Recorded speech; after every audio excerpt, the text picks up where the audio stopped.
নমস্কার, কেমন আছেন সবাই? রোজ গল্পের একটি ব্লগে আপনাদের স্বাগত। ডিম পাউরুটি, চা আর ম্যাগি দিয়ে আমরা শুরু করলাম পুরীর দ্বিতীয় দিন। সকালবেলা ব্রেকফাস্টটা সেরেই আমরা সোজা চলে গেছিলাম বিচে, কারণ আজকে আমাদের তাড়াতাড়ি করে স্নান সেরে বেরোতে হবে পুরীর সাইট সিনগুলো দেখতে। তো এর মধ্যে বলে দিই, গত রাতে এসে আমাদের সাথে জয়েন করেছিল আমার কাকি শাশুড়ি আর কাকা শ্বশুর। আর এই দেখুন, পুরীর সমুদ্রের মধ্যে এইসব ফেলে রেখেছে, এগুলোর থেকেই তো বিপদ হয় না। আমরা মানুষেরা একদমই পরিষ্কার না। আর এইদিকে দেখুন কি উত্তাল সমুদ্র। নুলিয়ারা বলছিল যে এটা নাকি একাদশীর যোগ চলছে, তার জন্যই নাকি সমুদ্র এত উত্তাল। এদিকে কিন্তু সূর্যমামা ওঠেনি। যাই হোক, 2 ঘন্টা তাও স্নান হলো। স্নান টান করে আমরা খেয়ে দিয়ে রেডি হয়ে আমরা এখন বেরিয়ে পড়ছি সাইট সিনগুলোর উদ্দেশ্যে। তবে এখান থেকে এসে শুনলাম যে জগন্নাথ দেবের মাসির বাড়ি টাসির বাড়ি আদার্স যে সাইটগুলো সেগুলো নাকি দেখা যায় না, দেখা যাচ্ছে না, ওগুলো বন্ধ আছে। তাই অন্য সাইটটা ওরা দেখাবে। আমরা 600 টাকা দিয়ে গাড়ি বুক করে আমরা এবার সাইট সিনগুলোকে দেখতে বেরোলাম। রাস্তাতেই সবার আগে যেটা দেখলাম সেটা হলো পুরী মহাশ্মশান। কথিত আছে যে মহাশ্মশান পুরীতে যাদের মারা যায়, যাদের এই মহাশ্মশানে দাহ করে, তারা নাকি সরাসরি স্বর্গে যাত্রা করতে পারে। এটা কতটা সত্য কতটা মিথ্যা আমি জানি না, বা এই তর্কে গিয়েও আমাদের লাভ নেই। কিন্তু শ্মশান তো সবসময় একদম পবিত্র জায়গা, তাই প্রণাম সেরে সামনের দিকে এগিয়ে গেলাম। পৌঁছে গেলাম চণ্ডীমাতা মন্দিরে। খুব সুন্দর মন্দিরটা বাইরের থেকে, কিন্তু সব থেকে কষ্ট হচ্ছিল যেহেতু এখানে প্রচণ্ড গরম আর রাস্তায় খোয়া রয়েছে, তো আমাদেরকে হেঁটেই ঢুকতে হয়েছিল। তো এই মন্দিরে ঢোকার জন্য সেরকম কোনো এন্ট্রি ফি দিতে হয়নি। তো ভেতরে চলুন দেখা যায়। এটা হচ্ছে বিপত্তারিণী মন্দির। সামনেই এসে দেখলাম একটা মা কালীর মতো একটা মূর্তি, তার সাথে রয়েছে জগন্নাথ দেব। আর ভেতরে একটু ভক্তিগীতি চলছিল, ভালোই লাগলো শুনতে। সব থেকে বিপত্তারিণী মাকে একটু অন্য রূপে দেখলাম। যাই হোক, প্রণাম সেরে আমরা বাইরে বেরিয়ে আসলাম। এসে একটুখানি সবাই মিলে গ্রুপ ফটো তুললাম। এবার চলছে আবার নতুন আর একটা গন্তব্যে। চণ্ডীমাতার মন্দির দেখে আমরা চলে গেলাম গুপ্ত বৃন্দাবনে। আমি চণ্ডীমাতার মন্দির থেকে গুপ্ত বৃন্দাবন যেতে আমাদের প্রায় আধা ঘন্টার মতো সময় লেগেছিল। আর এখানকার রাস্তাটা এতটাই খারাপ ছিল যে আমার এক সময় তো মনেই হচ্ছিলো এবারই বোধহয় অটোটা পাল্টি খায়। তবে রাস্তার দুধার ধরে কিন্তু প্রচুর কাজু বাদামের গাছ দেখেছি, একদম ফুল ফুটছে। তো ওটা দেখে কিন্তু খুবই ভালো। আর আমাদের এর ভিতরে ঢুকতে লেগেছিল 10 টাকা।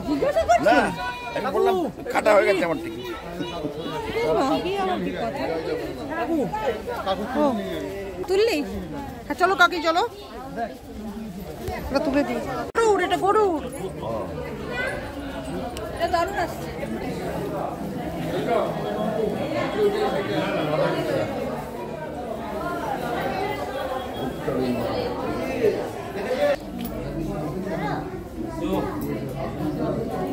রাসলীলা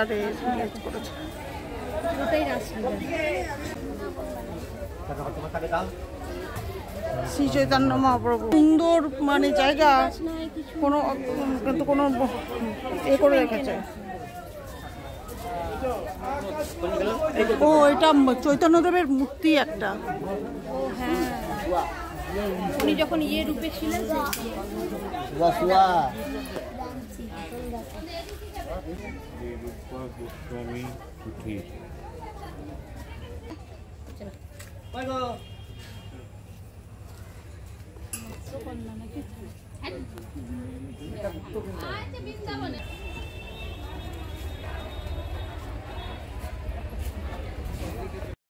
পয়সা নিচ্ছে 10 টাকা করে হচ্ছে কেজি।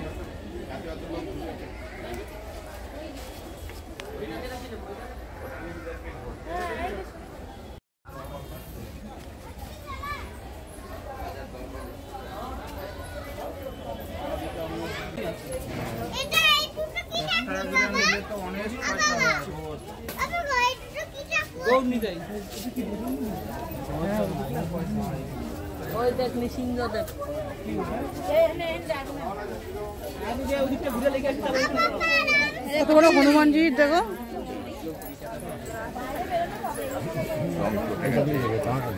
একদম মেনটেনেন্স নেই, দোলনাই আছে।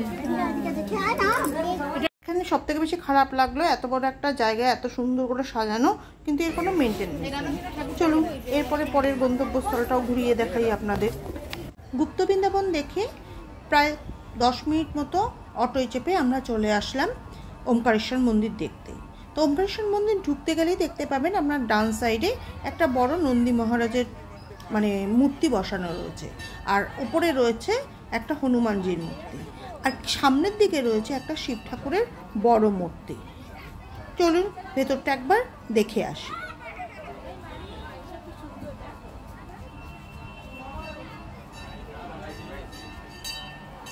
গুপ্ত বৃন্দাবন দেখে যতটাই মনটা খারাপ হয়ে গেছিলো, যত সুন্দর একটা জায়গাকে যদি মেনটেন করতো ঠিক মতো তাহলে জায়গাটা আরও বেশি সুন্দর হতো, কিন্তু সেটা করেনি। কিন্তু ওমকারেশ্বর মন্দিরটা খুবই সুন্দর।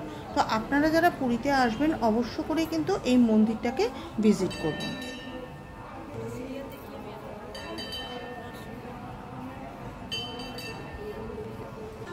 এখানে রয়েছে 108টা শিবলিঙ্গ, আর এছাড়াও ছোট ছোট অনেকগুলো মন্দির, যে মন্দিরের মধ্যে বেশিরভাগই রয়েছে শিব ঠাকুরের বিভিন্ন নাম দিয়ে সেই প্রতিমূর্তি। এছাড়াও কিন্তু রয়েছে রাম, সীতা, লক্ষণের প্রতিমূর্তি, আর রয়েছে নাগরাজের প্রতিমূর্তি, সব কিছুই কিন্তু এখানে রয়েছে। মন্দিরটার ভেতরের কারুকার্য কিন্তু ভীষণ সুন্দর।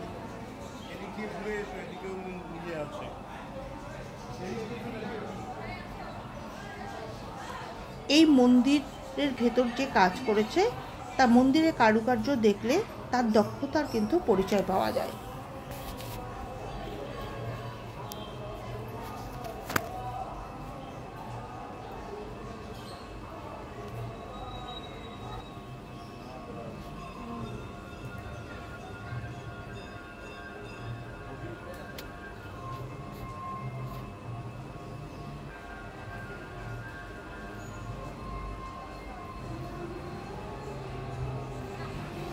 আমরা যখন এই মন্দিরে পৌঁছেছিলাম তখন সন্ধ্যা হয়ে গেছে, ফলে সমস্ত মন্দিরের লাইটগুলো জ্বালিয়ে দিয়েছে, আর এই লাইটে যেন মন্দিরটা আরও বেশি সুন্দর হয়ে গেছিল। আমরা এখন ঢুকছি 108টা শিবলিঙ্গ দেখতে, আর এই শিবলিঙ্গ দেখতে ঢুকতে হবে একটা রাক্ষসের মুখের মধ্যে দিয়ে।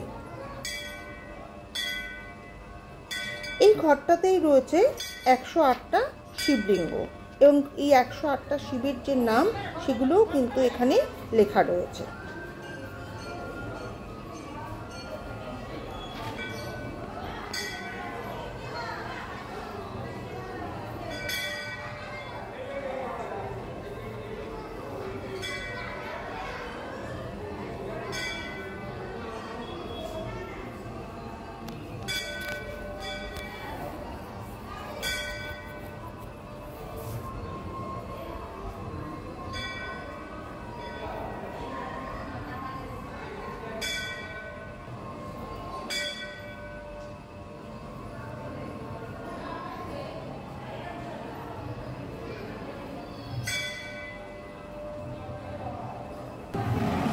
দেখা গেল 108টা শিবলিঙ্গ। এরপরে সবাই এসে এই রথের চাকাটা কিন্তু ঘোরাচ্ছে, আর যিনি এখানের পণ্ডিত তিনি বলছিলেন জয় জগন্নাথ বলে একবার এই রথের চাকাটা আপনারা সবাই মিলে ঘোরান বা সবাই মিলে হাত দিন।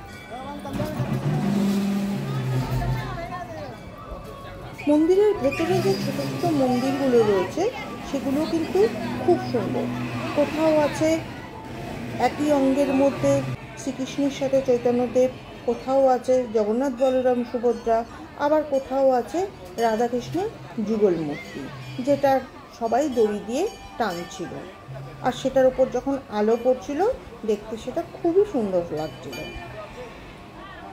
এত কিছুর মধ্যে দেখে ফেললাম ছোট ছোট কতগুলো খাঁচা ভর্তি বর্তিকা পাখি।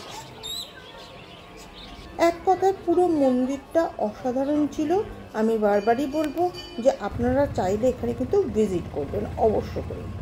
সব মন্দির দেখে আমরা ফিরে আসলাম হোটেলে, কিছুক্ষণ বিচে কাটিয়ে ডিনার করে আজকের দিনটা শেষ করলাম।